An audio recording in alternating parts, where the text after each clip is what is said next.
Okay, so welcome to this week's conversation with Marlene and Pascale. It's awesome to be back. Love our conversations, Pascale. Love digging into things and helping our audience. So just for anybody who doesn't know me, I'm Marléne Rose Shaw. I'm a therapist and a coach and self-help author. And I specialize in helping people with confidence and relationships, and specifically focusing on having courage to be you by stopping the people-pleasing habits and learning how to communicate, say no, be a bit more assertive, and just lead your own life on your own terms and have super confidence and great relationships. And Pascale, over to you. So good. Hello, everyone. My name is Pascale Lane. I'm a therapeutic relationship and confidence coach, and I help women who are in unhappy relationships to decide whether to stay and fix it and improve it, or to leave and to step out and do something different and essentially be happy, be confident, and be thriving. And an essential part, if my clients are mothers, is to be good role models for their children around what healthy relationships look like. So today, Marlene, you are going to be talking to us about why people get cross when you're only trying to help them. Yeah, oh, it's a common thing. This is such a good one. It really is. It's in my series of videos I'm doing here about people pleasing, because quite often if you say the word people pleasing, somebody will say, oh yes, they put their hand up, that's me. But actually there's lots of different ways that we people please, and it's really helpful if we can kind of identify which ones we do, because by breaking it down like that, then we can work on what we need to do to change that habit. And it becomes much easier then. And then, our relationships get so much better and we feel much more confident in ourselves.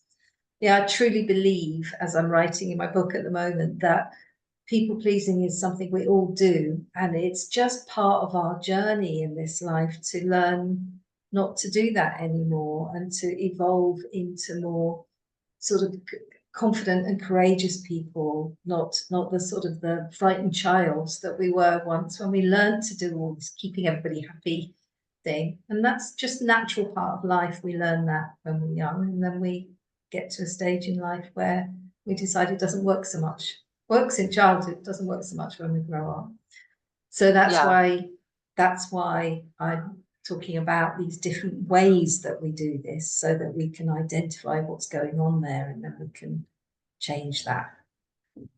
So fixing is the type of people pleasing that I'm going to be talking about today. Last time I talked about rescuing, where we step in and we don't say no to people and we give away all our time and energy and we kind of do it for them.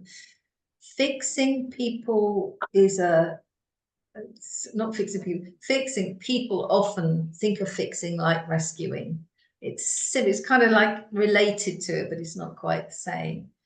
And fixing it's kind of a hidden type of people pleasing that we do. What we do is we sort of step in to give somebody a solution. So somebody might be saying, oh, I've got this problem with something, and they've barely had a chance to talk about it before we jump in. We say, oh, I know what you could do about that.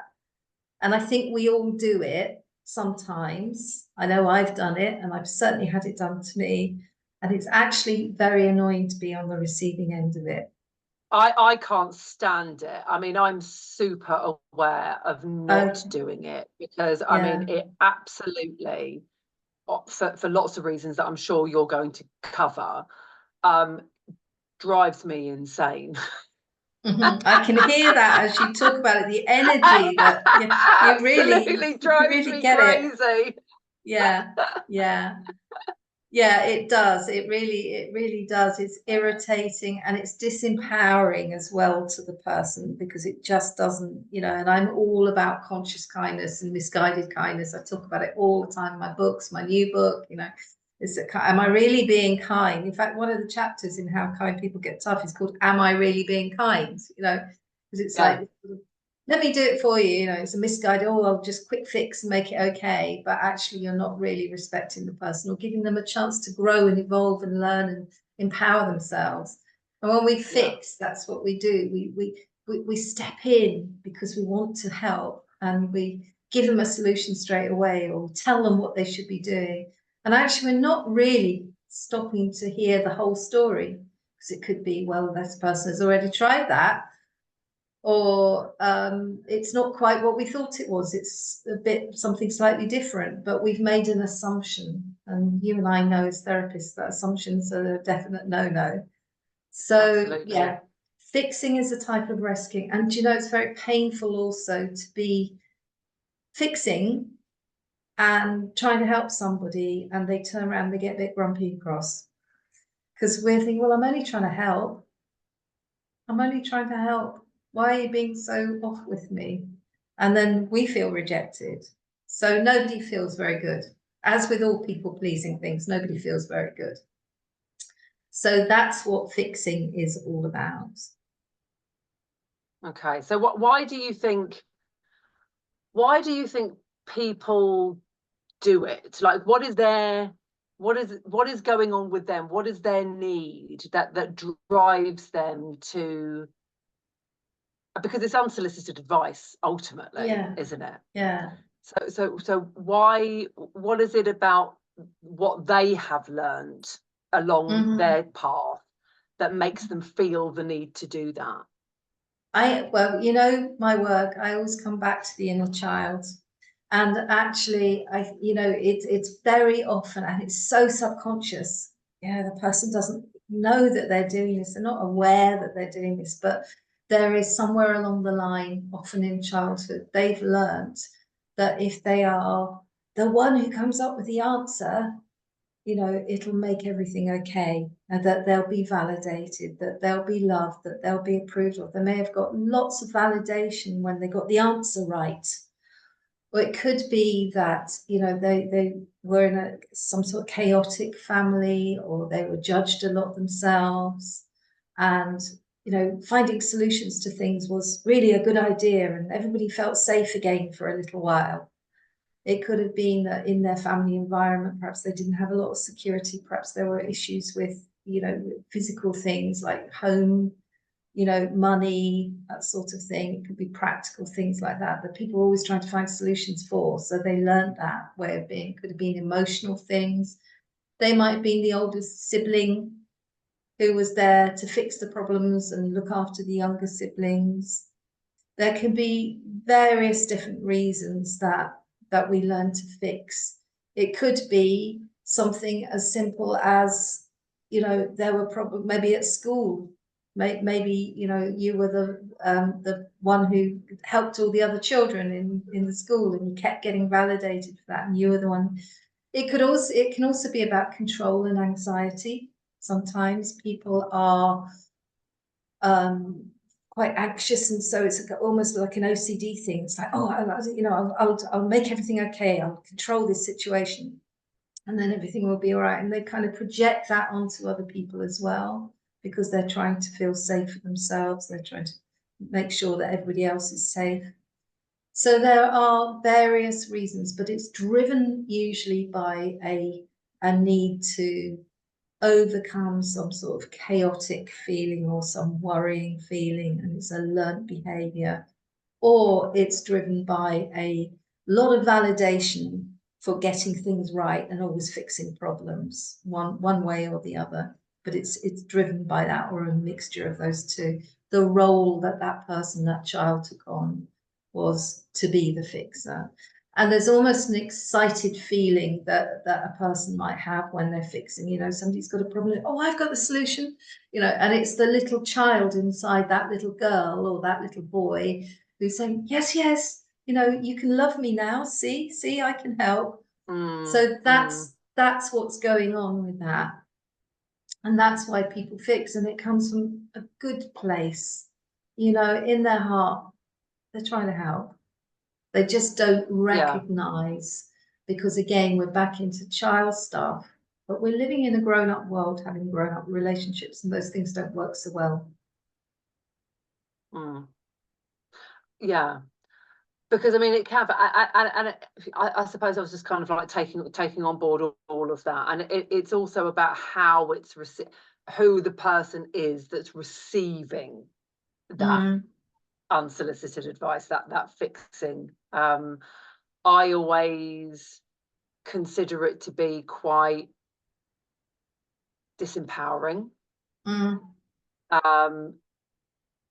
I know it's not intended, but it can often feel a bit condescending. And also it's do you know, I read Women Are From Mars, Women Are From Venus, Men Are From Mars, you know, the one, Men Are From whichever it is, John Gray. John Gray. John Gray. I read it, God, I mean, I won't say how many years ago, but it was a really, really, really long time ago. I think I was about 20 at the time. And one thing that I just will always remember is that there's a lot of things in there. Women want to talk because when women have got a problem, they want to share the problem. They don't need a solution. No, I don't. You know, I don't want you to give me a solution. I just need to just offload, and I just need to just get it out there. And so when somebody, and it's quite, I suppose it's quite apt actually now I'm saying it out loud, that this is the part of the book that really resonated with me. I think I need to maybe talk to you offline, Marlene. But it's like, and then when somebody's just coming in and just like kind of giving you a solution, you're like, no, I don't need a solution. I'm just kind of like just trying to kind of like air my worries, my concerns. I can figure this out by myself, or if I can't figure it out by myself, I will ask for your advice or your help or your support. But actually in this moment, all I want to do is just kind of get it out, get it off my chest, like air it. And so when that person, and people do it, and I dare say I do it, I'm not going to sit here and pretend I don't do it, because I think that would be completely disingenuous. I'm just very aware. I'm very aware. I try not to do it very often, but it feels, like I said, quite undermining. Like it's disempowering. It really is disempowering. And it's sad because it comes from a good place, really. I mean, it comes from a fearful place, but the intention is good. And this is the whole thing about how we, you know, we all start out as people pleasers, because and a lot of the time people say, oh, people pleasing, it's a terrible thing, and you know, well, it's an uncomfortable thing, and it doesn't work in our grown-up lives, but it's not a terrible thing that we're broken and we have to be fixed. We just need to evolve from where we were to where we want to be, so that our grown-up lives and our grown-up relationships work better. And that's the thing with this fixing, you know, it comes from a good intention, but it just doesn't work. So what do we do about that? Well, one thing I always say, and actually I've got, you know, I talk about this in my books, and I've got a video up on this on the other YouTube channel, is there is just one very simple, easy solution to fixing. First of all, don't just try to stop it because it's a habit and it's, you know, you're programmed, and you're not gonna just stop it overnight, but you will pause and you will slow down, and eventually you will stop doing it by this one simple thing. And this one simple thing is, when you feel yourself going to say, oh, I've got an answer to that, first of all, ask. It's so simple. Just ask. Just say, you know what? It's so simple. I've got an idea of something that could help you with that. Would you like me to share it with you? Or I had that experience one time, and something did help me, or I knew somebody who had that experience, and I know what helped them. Would you like me to share it with you? And by asking somebody if they want your solution, I guarantee they'll turn around and say, oh, yes, please. Tell me, share it with me. Let me know what it was. They may not say, oh, they may say, oh, I've tried that, doesn't work, but actually, by asking somebody, asking them questions, ask them a bit more about it first, and ask them if they want your idea, your advice, your solution. because what you're doing is you're saying, I respect you. I'm not foisting this on you. I still want to help you. The information is here. Would you like it? Would you like it? I'm not disempowering you. I'm just offering you guidance. And it makes such a big, big, big difference to do that. It really does. Yeah, fabulous. Really good. That's really, really helpful. And I mean, even that is quite, yeah, it's an easy thing to do, but like everything, it will take practice to get you into the habit of actually, don't do it, don't do it, don't do it. And that's why I say ask, because if you're trying to go and say nothing, it's too much. It's too much of a change in behaviour. So you know, go ahead, do give them your advice. Just put the ask bit in as well. Put the ask bit in first, because that just slows you down. And so you can still be a good little girl or a good little boy, and you know, get your love and validation and all the stuff that inner child wants, but you can do it in a more grown-up way and a more respectful way, and just have a better relationship, because that person will very likely say yes please, or let's talk about it, or thanks for telling me, or thanks for letting me know. They'll be so much more open, because they're not feeling disempowered, they're feeling equal with you, and they're feeling the love and the good intention that you have. They're not feeling that you're telling them what to do. Yeah. Brilliant. Okay, fab. Now, I know, Marlene, you've got a fantastic quiz for anyone who wants to find out more about what their people-pleasing superpower is. Yeah. Well, it was a superpower when we were kids. That's the point. It really was a superpower. Yeah, that's what I always say. You know, it worked really well as a superpower one time. Yes, I have. And we can put the quiz into the details below the video. And that in that quiz, you'll find out your people-pleasing percentages for different things like rescuing, fixing, and conflict avoiding, and there's some other ones as well in there. Absolutely. Excellent. Fantastic. And then you get some guidance on what to do about each of those. So I've got that ask in there as well. Yeah. Okay. Brilliant. Okay, Brilliant. thank you so much. Is there anything we've missed out? I don't think so, but anything else that you wanted to add? No, that's all about my people-pleasing advice fix for the day. No, so yeah, if you could, I'll put in the website as well, findcourage.me, and you can find it out there all about the quiz and all the other things, all the different ways I help people, and the books and all of the good stuff, as I call it. All the good stuff. There's plenty of it. You've got absolute museum of good stuff. Museum, market, I don't know. There is a word, I can't think. It begins with M. Yeah, lots of good stuff. Lots of good stuff. Fab. Okay. Thank you, Marlene. All right. Until next time. Bye.